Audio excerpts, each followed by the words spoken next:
بسم اللہ الرحمن الرحیم ان الحمد للہ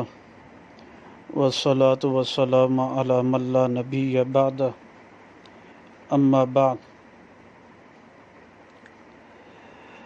عقیدہ ختم نبوت کے بارے میں حدیث نمبر 131 بیان کی جا رہی ہے۔ یہ حدیث مبارکہ خصائص الکبریٰ جلد نمبر 1 صفحہ نمبر 111 پر موجود ہے۔ راوی اس میں حضرت یونس بن میسرہ بن جلیس رضی اللہ تعالیٰ عنہ ہے۔ وہ فرماتے ہیں نبی پاک صلی اللہ علیہ وسلم نے فرمایا اتانی ملکن بطست من ذہب، میرے پاس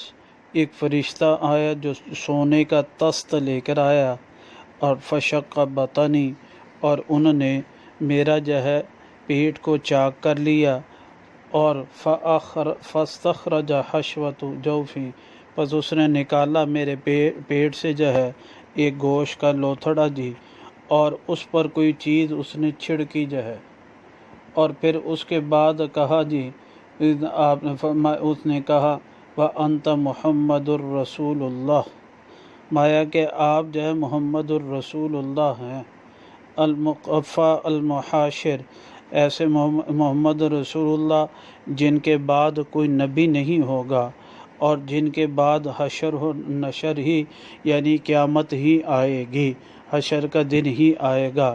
یہ حدیث مبارکہ ہمارے لیے مستدل ہے کہ آپ علیہ الصلاۃ والسلام کو فرشتے نے آ کر کہا کہ آپ جو ہم محمد الرسول اللہ